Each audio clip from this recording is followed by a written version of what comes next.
They took my page before the verdict because why? That first video I made went viral over every major social media platform. Then they deleted my account, and guess what? They put a restriction on my account that guarantees Metaverse never gives it back to me. They said I had been using my account for prostitution and solicitation, sex trafficking. They took it off the man. They stripped me. Charleston White went live yesterday on Instagram, and his page was immediately snatched. They took it down. It was gone. Only reason why he was able to get his page back was with the help of Aiden Ross. If it wasn't for Aiden Ross, he said his page would have been gone completely. And the reason why is because he posted a real controversial video yesterday. After Karmelo Anthony was sentenced to 35 years in prison for the murder of Austin Metcalf, he said a whole lot of things for shock value that was just going to add insult to injury. We already got the money set aside for appeals bond. Why? All white jury, the judge and the DA are buddies, along with the dad, best friends. That's been our trump card. We've been holding, already knew that. God has spoken, and you cannot make me believe that as many gray-haired white women on that jury that's dealing with white guilt about going to heaven is not going to have no compassion about a kid that's been straight A from the time he's ever read a book in school, has no history of violence, has saved children's lives by risking his own life by jumping in to save somebody from drowning. This kid has no violence. Austin, on the other hand, is a violent brute with some sexual rape allegations hanging on his ass. But one thing about kids can't lie to professionals under pressure. When you was told, when you gave a statement in the beginning, you can't come back and amend it later and say, well, I meant. No, what you said that night is law. Back up right up. Right. All them white people talking about what they gonna do, they ain't gonna do shit, nigga. They ain't gonna do shit. When Makai Johnson and Galvin Long killed them motherfucking white police officers, you white motherfuckers didn't do a goddamn Whoever thing. owns social media, or whoever is over Instagram, the people that control the guidelines and all that stuff, they knew to jump on his page and just completely silence him for the rest of the day. And that's exactly what they did. But he ended up getting his page back today. And this morning he had a lot to say. He started off with explaining that he's about to donate $75,000 to the family of Karmelo to fight for an appeal, because this right here wasn't about race the way that the public made this. This wasn't a racial thing. So when you see all these civil rights leaders come in, Dominique Alexander, Benjamin Crump, the way that they went about this stuff and just came in for the money grab, it really was wrong. It was wrong. And I feel like the way that the black community is going about this, or how they went about it with the GoFundMe and all that stuff, all that did was made the situation harder on Karmelo Anthony. Yeah, I'm putting up the 75,000 for the kids' appeal. So yeah. Yeah, I was just watching a video on that when you called. Yeah, I'm putting it. They need 150, but I'm putting up 75. But I'm trying to raise $1 million. Send me the links when you got it. I will. So I'm finna set up an interview with with the dad and say T-RaeTv at a black church with a black pastor who I'm trust, and this will be the mom and dad first time talking. Let me just say this: black people hurt this family. Black people showed up in the beginning. When this kid first committed the crime, it was 2 or 3 weeks had passed before black people found out, because black people didn't care when they thought it was just 2 kids who had committed a murder. They was worried about the rapper and his baby being killed, so they ignored Karmelo and Austin Metcalf. I made a post when it happened and said, hey, a black kid killed a white boy. I guess y'all don't care about that. It wasn't about race until black people got involved. And I don't say this to defend white people. I didn't see too many people talking about this case when it first happened. I'm talking about when it first happened, because most of the Texas content creators and just people in media and hip hop period, just in my algorithm, my world, everybody was focus on Lil Ronnie, the rapper from Texas who had just lost his life with his daughter in the car at the car wash when him and his little girl got killed. So that was the center of attention. That was the main story on everybody's mind. That's what all the content creators was talking about. But you had Charleston White, doing his usual rants. He was going around advocating for the situation that was going on in Texas, and he was disrespecting the rapper, just saying, like, I don't care about the stuff that's going on with the rapper. I care about this little boy who just had to go do something that he probably finna spend the rest of his life in prison for, and nobody's talking about this. I can remember him making videos like that. I'm a witness, if I'm being real, he was. That's the truth. I'm speaking on how I feel because I feel it, and there's nobody else is feeling, so I feel it. But man, black people hurt this kid more than they will ever know, because soon as they got the information that this had happened, they showed up playing the race card. When I looked on the first press conference and I seen the family with Dominique Alexander, the Benjamin Crumps, all them niggas starting to talk now. They quit talking when they couldn't get their GoFundMe money at first. Yep. Black people gave almost $700,000 to this family and played race. So guess what they did? They froze the money. They always freeze the money. That's why I don't like them GoFundMes. They froze the money, and they only made it possible for the lawyers to get it. So guess who showed up? Black community activists with their civil rights lawyers on a murder case. They didn't need that. They didn't. They really needed somebody to come in and represent them as a criminal attorney.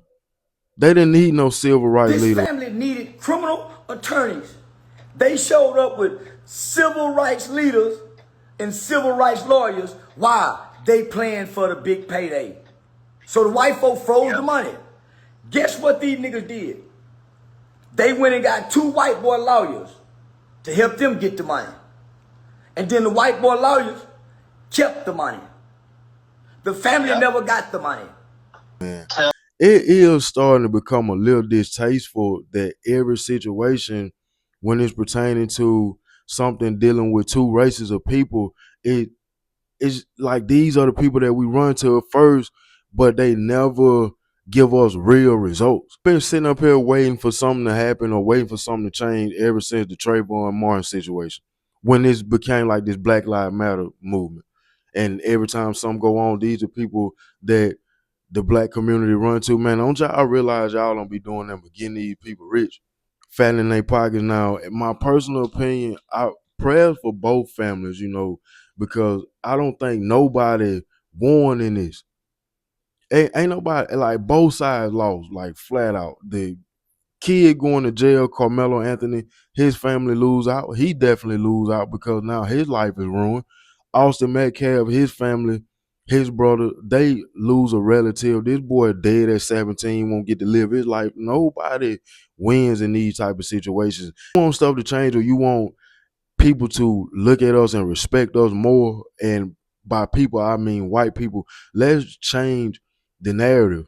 Let's stop reacting out of emotion when it comes to these type of situations, and let the law do their job sometimes, and maybe we'll get the results that we're looking for. I knew you were hurt yesterday. I heard it in your voice, and I like to think I know you very well. And I've never heard you speechless. So yesterday, talking to me, you were speechless, and you just couldn't find the words. So I knew you were hurt. I've been lying to that kid for a whole year straight, every day, sending him prayers, talking about how good God is. I've been lying like a motherfucker, like I really know God. He murdered somebody. Accountability is the first thing that we have to hold him to, regardless of whether he was young or not. Some of this stuff, if you got the mindset to tell a person, put your hands on me and see what happened, that's you making up in your mind that if they touch you, you know what the consequences of that gonna be. You know what you're gonna do. So that's like premeditation. Not like premeditation, that's premeditation. Then when he go talk to the police, or when he get arrested on the way to the police station, just all the stuff that he said in the back of the vehicle, just the questions that he was asking, which I understand some of the stuff you might have been in fear, but when it comes to the law, when it comes to court and the judicial system, only thing that did was further incriminate you, and it just made it harder on yourself. So if we gonna look at one side of this, if we gonna talk about one thing, we gotta talk about it all, or don't talk about none of it at all. And I agree with Charleston White on this. Had we just sat back and shut up, then maybe he would have got charged with manslaughter, or maybe he'd been found not guilty on the strength of self-defense. Who knows? But just as soon as you go make this about a race thing without accepting any form of accountability, we cannot be mad that this is the outcome. See, them white boys had got suspended a week earlier. That's why the reports say Karmelo got suspended and he wasn't supposed to be under the tent. Karmelo's mom produced a picture in trial when Karmelo was up under the same tent with the same students just a week prior. You know why Austin and Metcalf wasn't in the picture? Because they were suspended. They were the ones suspended. So when they showed up, they saw a kid that they hadn't seen up under the tent. And they went to bullying. This wasn't about racism. It was like fresh blood to them. Man, he's a new black kid. For one, what they did was, I put my homeboy is the judge. The DA is my best friend. The victim's dad is my classmate, high school drinking buddy. This was a buddy system. Yeah. But just think about a good old buddy system. So Karmelo Anthony, this is a modern day Emmett Till kind of situation. Yeah. I bet you their families go back generations, not just these guys. They all went to the same church. They all went to the same church, including the Karmelo Anthony family. They trusted the black faces that showed up. Dominique Alexander, man, I hate that hoe ass nigga. Benjamin Crump, I hate them hoe ass niggas. Lee Merritt, I hate them hoe ass niggas. All them niggas get in front of that camera, they playing for the money. That's why you hear white people say, what happened to the money? The niggas didn't get it. The niggas brought the white boy to them so they can get a percentage. They do this in every police shooting. That's why you never seen Lee Merritt in a court. You never seen Benjamin Crump in court. Them niggas talk from a pulpit in a microphone like a pimp and a preacher. I agree. So man, when I seen you got your page back, all day yesterday I was thinking they did that intentionally. They did that intentionally. They took my page before the verdict. Because why? That first video I made went viral over every major social media platform. Then they deleted my account. And guess what? They put a restriction on my account that guarantees Metaverse never gives it back to me. They said I had been using my account for prostitution and solicitation, sex trafficking.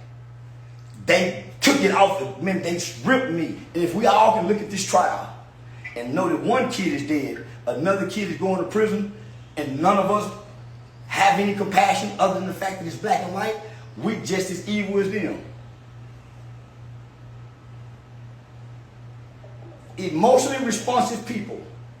And that's where we are. And I'm saying, nigga, I'm not emotionally responsive. I've been silent dealing with this shit, knowing what this kid is facing. And I'm calling him every day, giving him hope. Talking that God talk. And I'm acting like I believe it for him. But nigga, I knew what he was facing. And I know what he finna go through that he ain't even prepared for. You finna take a lamb who fleeces white as snow. He got to be a monster in 2 years. So he can be at peace. You got to turn a lamb into a monster. Can you imagine what this finna do to that baby mind? I have him out there in 2 years. I promise, my nigga. I put my life on it. I'm having this conviction overturned by law, because that's the only way we can do it, nigga. It's too much wrong for anybody who know law to look at that and say, yeah, this was justice. We shouldn't be mad at white people. We shouldn't be mad at white people. We should be mad at the black people who got involved last year and donated money and caused the racist stir and then left this family to hold the bag by themselves. Because white people didn't bring racism into this. The kid was already dead 2 weeks before black people heard about it. And soon as black people got it, 2 weeks later, now it's racist. Like, this is an unfortunate event, and this should be a lesson learned on both ends. Keep your hands to yourself. Think before you react. Point blank, period. And we'll just hope and pray that over time he gets some form of redemption. He can get out in a couple years, 10 to 15 years, if God willing, and he just get a second chance. But we gotta stop acting like just because we stuck on stuff that happened to us 200, 300, 400 years ago that we owe something in today's time. Whether we right in the situation or wrong, that we deserving of something that's in our favor. Just F the law, F the rules, F the system, because we still want our 40 acres in the mule. I don't get it, man. That's just me, you know. It ain't what you say, it's how you say it. It ain't what you do, it's how you do it. And a lot of the response that we get from different races is because of how we act. It's how we react to things, and it's how we come off. If we just practice patience sometime, pray, and just try to be the change, do something different, not be hostile. Like, they got this thing where one guy was out there, this is my first time hearing it, where he was saying you imping out. I just say it like that for content reasons. You imping out. But just think about what a monkey is and stuff. Like, you got people saying this type of stuff now, finding new racial slurs to use, but then on one end, when you look at how we so quick to react to stuff when we get mad, it's like, yeah, it's messed up that it's a racial slur, but look at how we act. We do act crazy sometimes. We're not the only ones, but I can only talk for my people and hold us accountable. That's it. And no, I'm not saying we act like monkeys, but when it comes to acting out, acting crazy, we do some crazy stuff. For real. And this right here is a situation where we should have just let this one been in the hands of the law and in the hands of God, and not stuck our own foot in our mouths, because the only thing we did was just made it hard on this young man. But y'all let me know what y'all think, man. It's T-RaeTv. If you're new to the channel, hit the like button, subscribe, share, comment down below. And over here, man, I don't spin narratives. I don't give you no lies. I don't say shit just to hear myself talk.